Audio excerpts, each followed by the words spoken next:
السلام عليكم ورحمة الله وبركاته. وين السلام ولا لهي ملك استأدونك جوكتين بقى محارجينا يا ويقعصب إلى خيرين ذكر قديقو هذا ما هتسنتين سيدا في عن وناكسن وشرفت العائلة السعوديين كل جيمبا ملك استأدونك جوكتين بقى ما نلود حنفينا فيورز كيكا runtii qaar Soomaali jooga qaar Kenya jooga qaar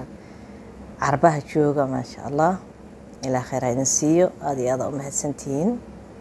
subscribe-ka iyo xiriirinta iyo share gareynta nagu dadaala saameel kasta u gaarsiisiin waxa la wixii cusub maanta waxaan rabaa qiso runtii aad iga cajiibisay inaan idin sheego runtii waxyaalaha qaarkood markaad dhageysatid ama sheekooyinka qaarkood aad dhageysatid waxa waay maalin kasii dambayso waxaa arkaysaa wax kaa cajiib geliya oo runtii kaa yaabiya arkaysaa taasna waxa waaye dhaqankayaga iyo Soomaalida say u dhaqmaan iyo dabeecadahooda iyo sida la isku rafaadiyo marka sheekooyinka dhageysto waa yaabaysaa maanta waxaan idin soo gudbinayaa gabar walaashay ah sheekay ii soo gudbisay oo qisayada ku dhacday ah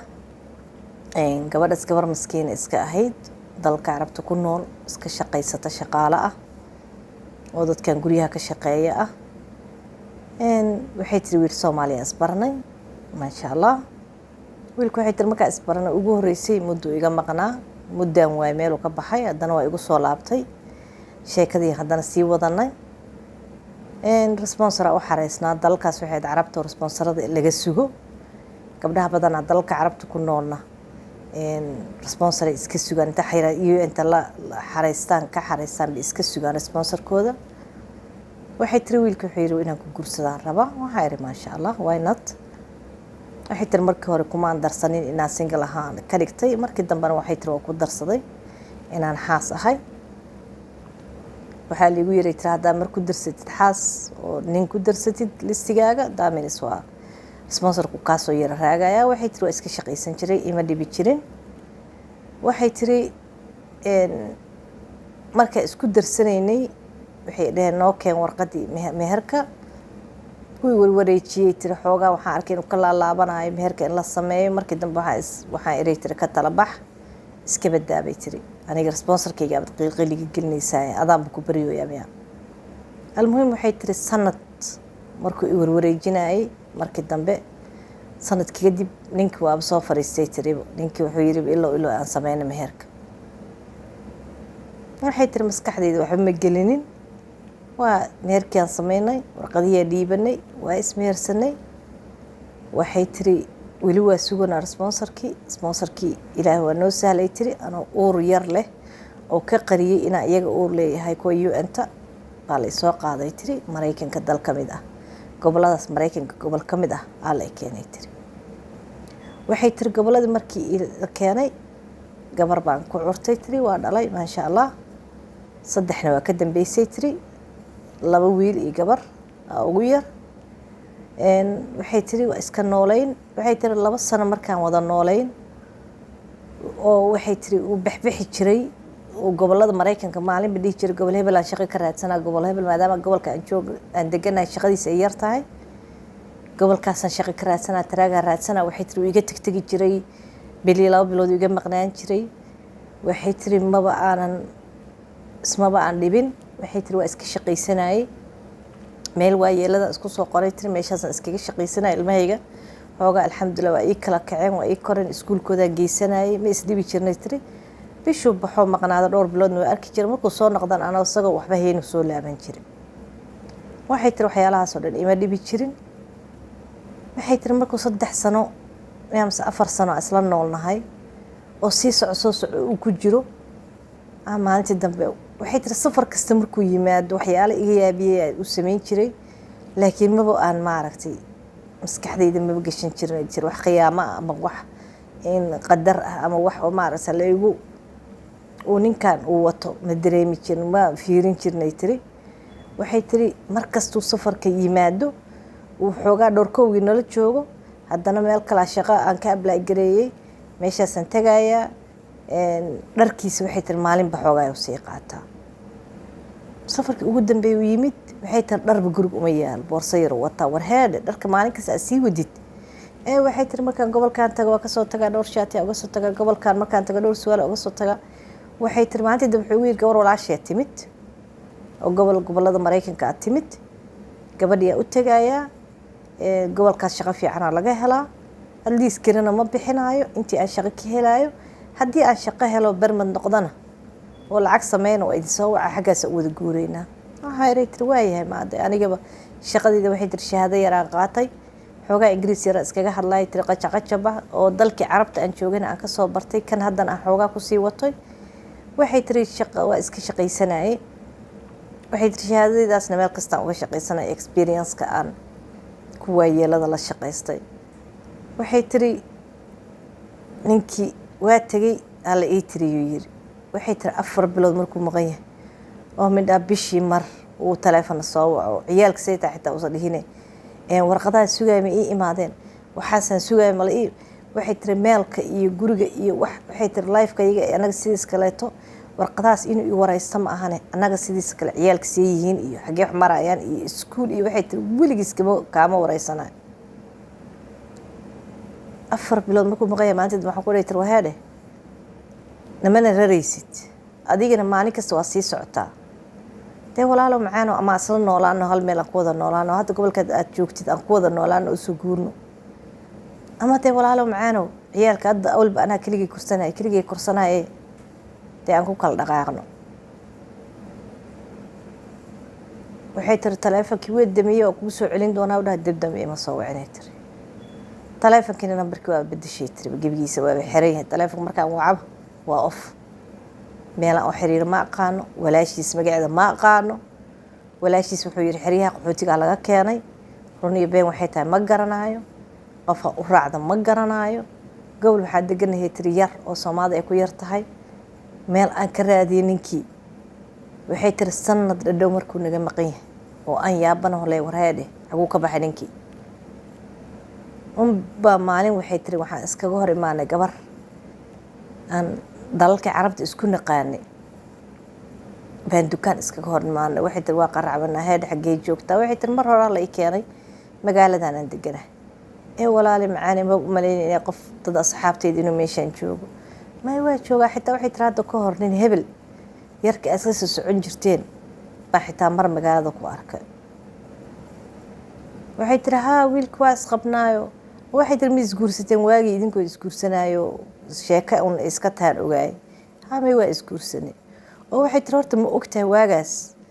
waxay tiri aniga de wiilkaas wada sheekasanaabad igu tiri laakiin detail ima aad sii sheegin inaad isguursateen iyo sheegooyinkaasna kama warhaynin waxay tiri horta ma ogtahay wiilkaas inuu xaas leeyahay xaas oo aniga igu horeysa haa xaas iyo ciyaal baa u joogay magaalada si deganeen oo dalka carabta ah haye oo waxay tiri walaal dhowr jeer saaran waxay tiri qofka waxa laga yaabaa isagoo gabar qabin gabar kala guursan karo laakiin ina adiga guur isla gaarteen maleyneen haye xaaskii marka xagee joogtaa oo xaaskii aniga markaa soo baxayay tiri baa iyadana la soo qaaday oo adiga iyo xaaska adiga iyo wiilkan inuu ku soo raacay ma maleynay laakiin adiga inaa baxday waa ogaa adiga waaga bixis ma hadda adigu sanad iyo bar 2 sano ka hor waa markuu dhahayo walaashii soo guurtay oo xagee la keenay gobolkaas waa gobolkii u dhahay walaashii soo degtay waxay tiri haye waxay tiri walaal gabadhaas taleefankeeda ma heli kartaa ha waa ku heli karaa gabadha saaxiib baabana gabadhi taleefankeeda soo helay tir guriga imid waa la hadlay salaamu calaykum calaykum salaam walaal gabar hebla la yiraahdaa in dalka carabta baa isla deganeen dalkaas isla deganeen ha ma sha Allah gabadhaas taleefanka soo saha gabadhaas saaxiib bana hebla ku soo siisa walaal waxa rabay inaan ku wareysto wiilkaas asagana magaalada nala deganaa ma taqaanay ha waa qaan odagayga buwaaybe odagayga ciyaalkayga odagaysa waay ha oo walaal wiilkaas asaga Mareykanka qofka soo galiyay ma ka wareysa walaal wuxuu yiri gabar baa waxaan ka iibsaday boos saasuna Mareykanka ku yimid oo inuu ani gabar guursaday oo ciyaal u haysa ma ogid waxay tar gabadha way qaracantay siisa ku ogeyn ma ogeyn inuu gabar guursaday. waxay tiri abbaay gabadha aniga waa heble hebelaa la dhahaa 4 cunug aan haya anigaa keenay Mareykanka ninkan maalin kastana gobol iga aadaa. haddana wuxuu igu yiri markaad adiga timid wuxuu igu sheekeeyey gobolkaas gabar walaashay inuu soo guurtay oo walaashay aan la degi doono oo walaashay maaragtay aan xagga ku soo rari doono shaqo haddaan helo. haddana sanadii xoogaa dhadhow iga maqan yahay taleefankiina wuu bedeshay taleefankana igama qabto meel ku sugan yahayna kama warhaayo. waxay tiri walaalay gobolkee degantaa gobol hebel oo waxay tiri gobolkaas wuxuu igu yiri shaqo yar aan ka haystay shaqadii baa naga cancel garowday saasaan uu noogu soo noqday annaga saas miyahaa marka dee waa kaasay tiri la soco ninka anigu hadda waxba kama rabee warqadayda un ha ii soo dhiibo. marka waxay tiri sidii aan ku kala tagnay ninkii. hadda waxay tiri ninkaas maalintaan kala tagnay ilaa hadda almost waxaa u dhexaysay tiri 9 sano. gobolkiina waa ka soo guuray tii igu yaqaanay gobol kaloo weyn aan u soo guuray alxamdulilah shaqo fiican aan haystaa ilaahay waa ii nimceeyey ilmihii waa ii yaro koreen waa nimceysana. marka waxay tiri dadka in la iska fiiriyo Soomaalida waxay waagi hore markii gabar nin uu soo doono waxaa la sameyn jiray qabiil ninka ku soo doonay qabiilkiisa noo sheegaa la dhihi jiray qabiilkiisa la soo ogaan jiray iyo waxa la dhashay iyo ehelkiisa iyo meesha ku dambeeyay iyo meesha ku horeeyay iyo wuxuu yahay saasa lagu soo ogaan jiray. laakiin hadda waqtiga aan ku jirno nin orday ku imaanay ay ismeersano ku leeyahay xitaa ehelkaaga inaad u sheegtid ma aha. marka maanta waxaan gabdhaha walaaladay kula talinayaa iyadii marka waxay tiri maaragtay dib dambe guur dambe maba la iga maqli karaba waana weli gabar yar oo dhalinyaro ah. marka anigu waxaan kula taliyay walaalay waxaan iri sidaas barnaamij maasha Allah maadaama qof dad waxaa jira Mareykanka ka soo gala ninka intuu guri ku xiro uu ka tago uu kaba tagaba gebigeeda luqadna aan aqoonin shahaadana aan qaadanin waxbana aan qabsan karin oon shaqaysan karin. laakiin adiga ilaahay ku nimceeyay qof aqal badan oo karti badan ahayd waagaagi horena aad dal qurba ka shaqaysanaysid kanna marka ilaahay ku keeno ku nimceeyay aad shaqo bilowday oo shaqaysanayso waxbarashadaada iyo sii wadatay oo shahaadadaada aad ku shaqaysanaysaa. marka waxaan ku yiri walaalay nin la ajligiis lifekaaga ha iskugu maaragtay ha u xirxirin. waxaan ku yiri aniga kula hadlaayo 10 sano baa single ahaa kadibna ilaahay wuxuu igu nimceeyay nin cajiib ah. marka waxa waaye markaan kii hore kala tagnay marka waxaan ku yiri waxa waaye Soomaaliyeed raggeena anaga rag cajiib ay noqdeen rag waxay noqdeen laga yaabo rag waxay noqdeen dumicisla ilmihii iyo dumarkii salciya rag waxa waaye ilma inta iska dhadhala kaba dhaqaaqay aan dib u soo fiirinin in noqdeen. marka hadii iyada marka waxay tiri walaalay qisadaas inaa u sheegtid dadka nin hadda guursanaysid ninka bil iyo laba kaaga maqnaado surka ku dhig ama ila fadhiiso ilmaha ila korsadeh ama nagu kala kaxay wax u dhaxay mala nin intuu baxo tuulan shaqo ka raadsanaa 5 bilood ka maqnaanaa oo lacagna ku keenay markuu soo laabto waxaas wax lagu maaragtay lagu kaftama ma aha qeyr mas'uul noqdeen ragayga waxay noqdeen dad aan lagu tashan karin waa dad cajiib ah. hadda waxa leeyahay ragaad caynaysiin iyo raga ma ahan 100% saas isku bedelan ragayga nin ciyaalkiisa iyo xaaskiisa inta ka dhaqaaqo mid kale xaas kale leh xaaska kale ii timaado dhow maxaa dhacay ma dhibaa jirta kuwaana uu korsado kuwaasna uu koriyo markuu guri ka dhaqaaqay ciyaal ag fadhiista aakhir ilaahay ma weydiinayo waay anaga dumarka kaliya Soomaaliyeed aan ilmaha u korsanayna ilmaha sonna lama dhalin. marka waxaan ku yiri walaalay waxaad samaysaa ilaahay bari inuu ilaahay kii mid ka khayr badan kuu keeno wuuna kuu keena insha Allah ilmahaagana si sharaf leh ku korso. waxay tiri waxyaalaha kaliya oo calool xanuunka iyo gurida asaga tigidiisa ma ahane xitaa beenta iyo khiyaanada ma ahane waxa waaye ilmaha markay weydiiyaan hooy aaba gormo soo laabana aaba xaguu ka baxay su'aashaas ay dhibtay tiri. marka gabdhaha walaalada waxaan kula talinayaa gabadhaas walaasheeda nagula talisay in la iska eego nin hadduu ku yimaado su'aal shaati qabo labisan iska soo ogow qabiilkiisa markuu kuu sheego inaayihiisa kuu sheegto raadi wax la qabiil ah ilaa qabiiladu waa isyiqaaniin raadi wax yaqaana raadi meeshuu ka yimid iyo asalkiisii iyo wuxuu yahay madaxa iskala gelina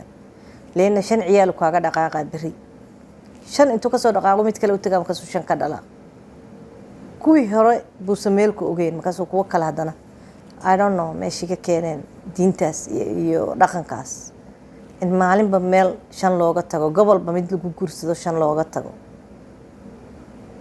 ninkana markaa ka shakisad aragtay inuusan nin fiican ahayn waxa waaye waa inaad iska ilaalisid niyadaada dee mar wax kuu sheegto ku tiraa ninka waxbaa ka qaldan ee ha believe garaysan wuxuu kuu sheego annaga for some reason dumarkayga waa ignore garaynaa markii niyadaada aad qalbiga wax ka dareentay inay wax ka qaldayin ninkan waa ignore garaynaa ma sii dhegaysano laakiin annaga we have 6 cents dumarka kulligood waa leeyihiin ninbaa isla sheekaysanaysa waxaa leedahay ninkan wala caadi ma ah beerna ma caadi ma inside-ka uu ku sheega dareenkaaga ku sheega ninkan wax ka qaldayin ha ku sii socon iskaga fogow ka carar marka nimanka la iska soo ogaado meesha ka yimaadeen hal la ogaado dhaqankooda hal la ogaado waxa waa madaxayaan loo gelin kulligood waxay noqdeen isku wada mid haba yaraatay ka fiican hadda waa la la'yahay waxaa u malaysaa kulligood hal bog inay soo wada akhristeen khayran isku ognahay ha laga digtoonaada walaalayaalow asalaamu calaykum waraxmatullahi wabarakaatu walaashiina waa mahad celinayaa qisadaas noo soo gudbisay inaan ku cibro qaadano inaan maaragtay dal qurba inta lagu keeno lagaaga cararin ama mid idoo lagula qaba lagu sheegin hadda adigu raalli ku tahay haddii kaleeto wixii kaloo raba inay wax ii soo gudbiyaan emailkayga hoose ku qoran yahay pagekayga haddaad tagtiin ama facebookayga gabadhaan hadda facebooka igala soo xiriirtay kadibna whatsappkaygaan siiyey halkaas iigu soo qortay wixii raba inay igala soo xiriiraan facebooka igala soo xiriiri karaan ama youtube-ka comment halkaas whatsappka iigu soo diri karaan insha allah emailadayda meesha ku jiraan wixii aa u baahantihiin inaa iga sheekeysiin iyo gabdhaha walaalada aan rabnay inaan uga digno dhibaatooyinka dumarkayga lasoo maaragtay hirgala khayr isku ognahay wasalaamu calaykum waraxmatullahi wabarakaatu